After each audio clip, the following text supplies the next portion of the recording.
Karena takut, Dwi memilih untuk mendiamkannya dan tetap berada di kamar. Tapi entah mengapa, tiba-tiba terdengar suara yang memanggil nama Dwi. Suaranya cukup jelas, dan Dwi sangat hafal kalau itu seperti suara almarhumah Bu Marno. Mungkin karena didorong rasa penasaran, Dwi pun keluar kamar dan membuka pintu.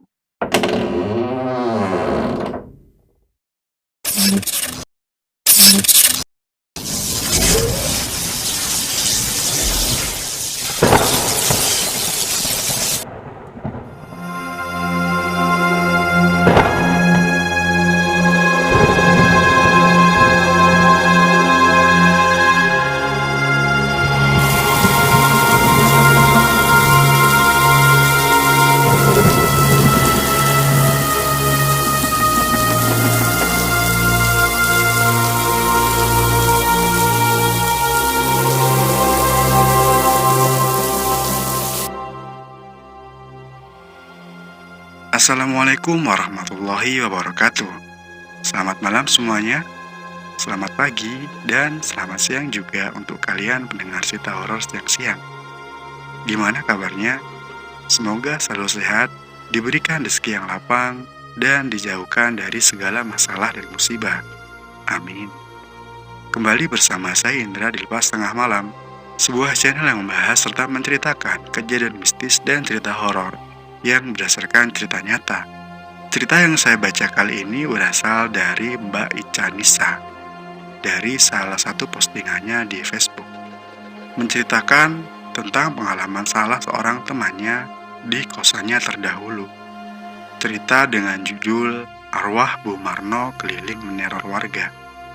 Sebelum mulai cerita, tak bosan-bosan saya ingetin buat kalian yang suka dengan cerita horor, jangan lupa like, subscribe, dan nyalakan loncengnya, karena Lepas Tengah Malam bakal terus menemanimu dengan cerita horor yang menarik untuk disimak, dan tentunya cerita nyata. Yuk, tanpa berlama-lama lagi, langsung kita simak aja ceritanya. Selamat mendengarkan.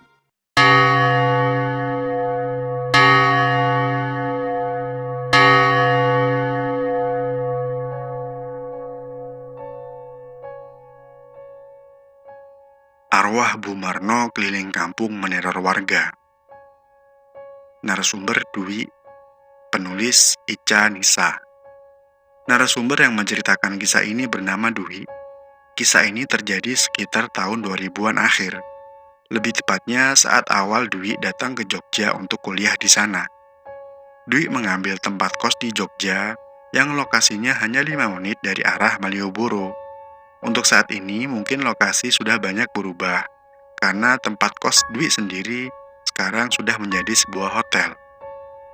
Dulu, ketika Dwi ngekos di tempat tersebut, lingkungan tempat tinggalnya itu cukup ramah, dan warganya banyak yang berjiwa sosial. Dwi pun cukup dekat dengan warga di sana, dan di kampung tempat kos Dwi, ada kegiatan olahraga badminton yang diadakan seminggu 2 kali oleh ibu-ibu kampung. Karena Dwi suka sekali berolahraga, maka ikutlah Dwi dalam agenda badminton tersebut. Beberapa bulan pun berlalu, Dwi makin merasa nyaman di kampung itu. Hingga pada suatu hari, para warga kampung mengadakan piknik satu bus ke Tawangmangu, daerah Jawa Tengah. Karena Dwi sudah dianggap sebagai warga, maka Dwi pun diajak oleh mereka. Kegiatan piknik itu berlangsung sangat gembira, walau tak semua warga ikut saat itu. Salah satu warga yang tak ikut adalah Bu Marno, karena memang saat itu beliau tengah terbaring sakit. Saat hari sudah mulai gelap, dan saat itu rombongan piknik sedang dalam perjalanan pulang.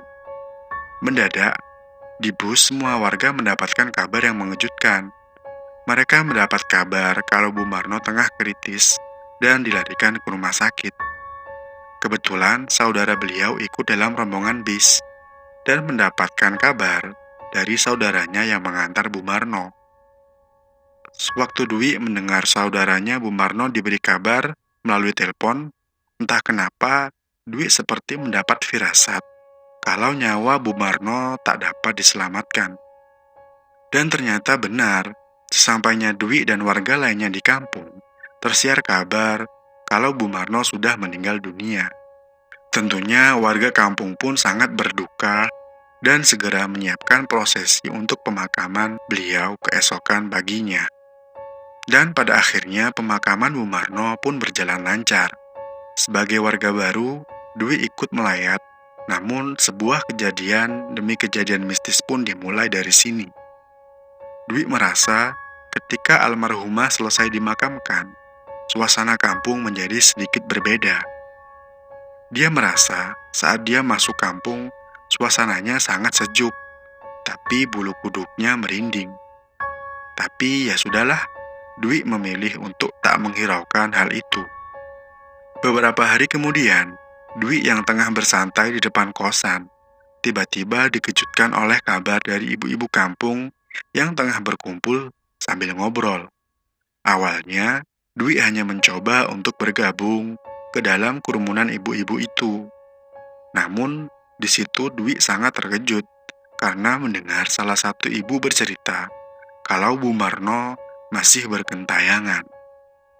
Ibu itu bercerita kalau beberapa orang di kampung ada yang dipanggil namanya, dan suara yang memanggil itu sama persis dengan suara Bu Marno yang memang sudah khas dan familiar bagi warga kampung.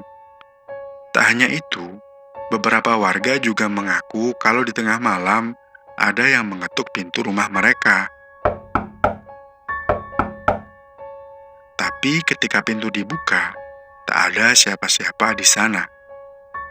Dan akhirnya cerita itu pun cepat tersebar, lalu menimbulkan ketakutan bagi para warga sekitar. Salah seorang tetangga yang saat itu ikut mengobrol, sebut saja Bu Marjinah, terlihat tak percaya akan kabar itu. Walah, Bu Marno itu sudah nggak ada. Mestinya orangnya ya sudah di alam kubur toh sekarang, kata Bu Marjinah. Dwi sebagai warga yang terhitung paling muda di sana, hanya terdiam saja, karena Dwi sendiri pun belum mengalami apa yang beberapa warga itu ceritakan. Dan tak lama kemudian, semua ibu-ibu membubarkan diri untuk melanjutkan aktivitas mereka seperti hari-hari biasa. Keesokan harinya, Dwi melihat ibu-ibu tengah berkerumun lagi. Namun dari jauh, Dwi tampak melihat Bu Marjinah yang aktif berbicara. Karena penasaran, Dwi pun menghampiri mereka dan meminta Bu Marjinah menceritakan dari awal apa yang ia ceritakan dari tadi kepada warga. Ternyata, cerita yang beliau sampaikan cukup membuat bulu kuduk Dwi merinding. Jadi ceritanya, semalam di rumah Bu Marjinah, beliau mengaku tiba-tiba mendapatkan ketukan pintu.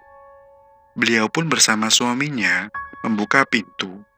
Dan betapa terkejutnya mereka ketika membuka pintu, Bu Marjinah melihat sosok Bu Marno berdiri di depan pintu rumahnya. Tak hanya itu, sosok itu juga berkata, "Aku pinjam raket. Aku pinjam raket." Persis saat masa hidupnya Bu Marno, yang memang seringkali meminjam raket pada Bu Marjinah untuk bermain badminton bersama warga yang lain. Sontak saja Bu Marjinah dan suaminya ketakutan, lalu segera menutup pintu dan lanjut berlari ke kamar serta berdoa. Dwi yang mendengar cerita itu cukup ketakutan, dan begitu Bu Marjinah selesai berbicara, ada juga salah seorang tetangga yang sebut saja namanya Bu Wanti yang menceritakan pengalaman suaminya di depan para ibu-ibu.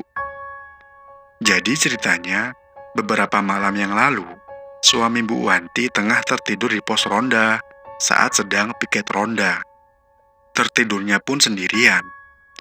Beliau kebetulan kebagian jaga pos, sementara teman-teman yang lain berkeliling kampung untuk patroli.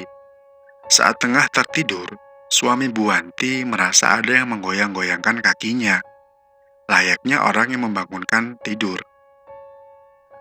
Beliau sempat berpikir itu mungkin teman-temannya yang baru selesai patrol. Namun betapa terkejutnya beliau ketika melihat yang di hadapannya itu adalah sosok Bu Marno. Namun anehnya, sosok Bu Marno hanya terdiam menatap beliau. Sontak saja beliau berlari ketakutan dan segera pulang ke rumah malam itu.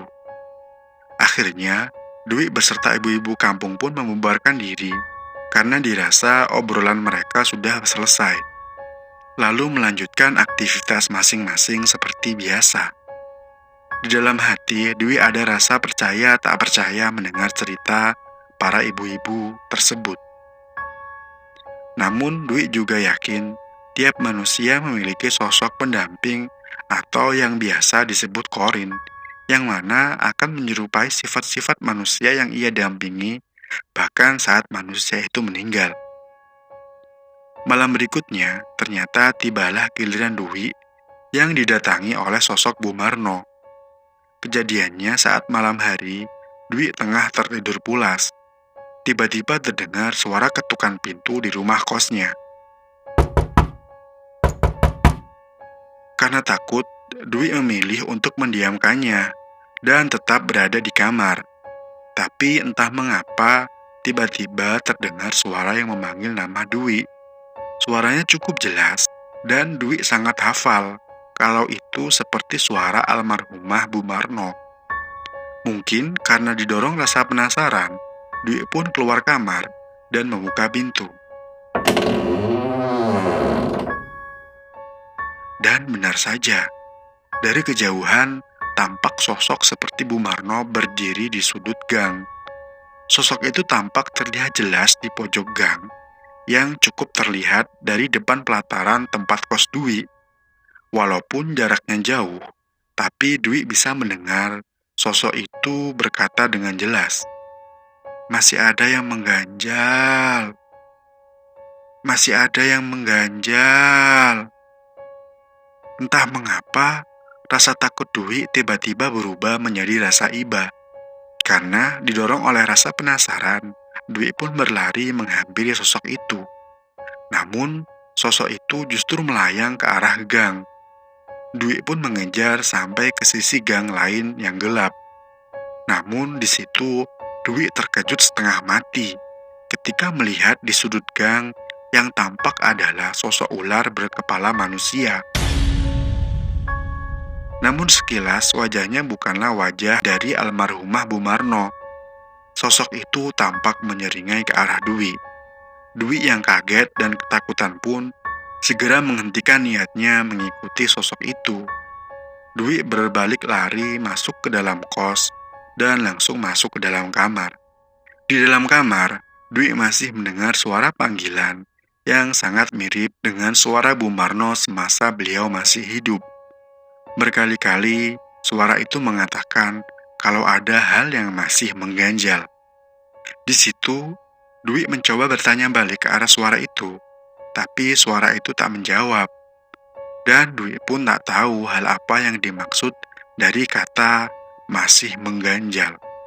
Dwi baru bisa tidur nyenyak saat sayup adzan subuh mulai terdengar. Keesokan harinya, Dwi mendapat kabar bahwa ternyata semakin banyak warga kampung yang bercerita kalau mereka didatangi sosok yang menyerupai Bumarno. Dan malam-malam berikutnya, Dwi memilih untuk meminta teman satu kosnya tidur bersama dia, agar Dwi merasa lebih tenang.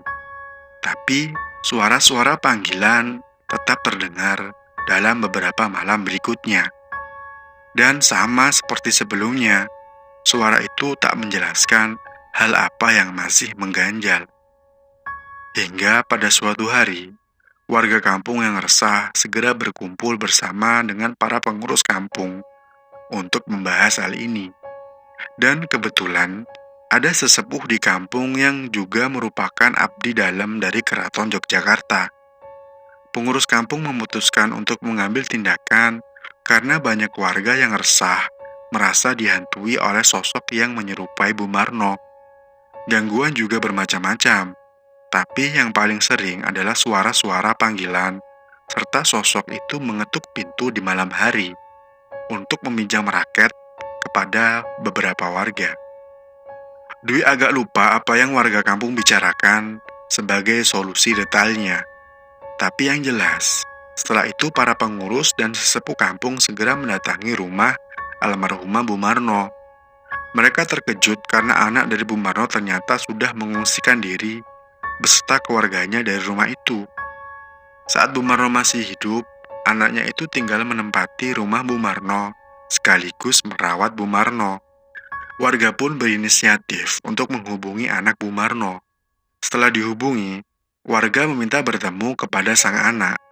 Ternyata, sang anak juga memiliki pengalaman yang cukup membuat merinding.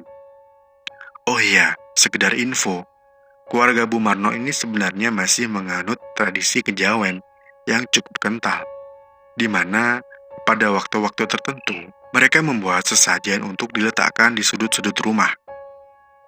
Waktu beberapa hari setelah Bumarno meninggal, sang anak melihat sosok yang menyerupai ibunya itu tengah memakan makanan yang ada dalam sesajen. Ya, sang anak hanya melihat sosok itu dalam sekejap, lalu sosok itu menghilang.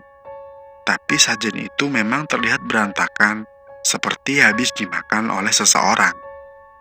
Begitu melihat hal itu, sang anak segera berinisiatif untuk membawa istri dan anaknya ke tempat lain, sebelum mereka mendapatkan banyak gangguan. Dan rumah yang dimiliki oleh keluarga Bumarno itu pun dikosongkan. Singkat cerita, salah satu sesepuh kampung yang juga abdi dalam Keraton Jogja menyarankan agar keluarga mengadakan ritual khusus, agar gangguan yang meresahkan warga itu berhenti. Ritual pun dilakukan secara tertutup oleh pihak keluarga Bumarno dan didampingi oleh sesepuh kampung tersebut. Ritual itu diadakan di rumah dan di makam Bumarno tepat 40 hari setelah beliau meninggal. Dan syukurlah, semenjak ritual yang dilakukan itu, tak ada lagi terdengar kabar sosok menyerupai Bumarno menghantui warga. Dwi pun tak mendengar lagi suara-suara panggilan di malam hari. Lantas, menurut cerita yang Dwi dengar, beberapa waktu setelahnya, konon keluarga Bumarno dahulunya adalah penganut pesugihan, di mana dahulu keluarganya bisa kaya raya dalam waktu sangat cepat.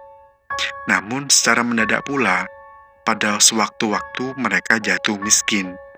Dan rumah serta tanah mereka yang demikian banyaknya bisa secara cepat habis begitu saja.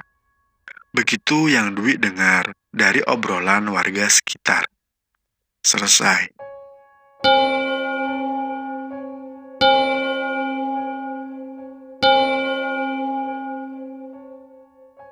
Demikian cerita kali ini udah selesai. Saya ucapkan terima kasih untuk penulis Mbak Ica Nisa yang telah mengizinkan ceritanya saya bacakan di sini. Dan juga terima kasih banget buat kalian yang setia mendengarkan podcast Lepas Tengah Malam. Dan untuk kalian yang punya cerita horor dan ingin di-share channel ini, silahkan kirim via email ke lepastengahmalam@gmail.com atau di Instagram di @lepastengahmalam. Sekian, saya Indra, pamit dulu. Terima kasih. Wassalamualaikum warahmatullahi wabarakatuh.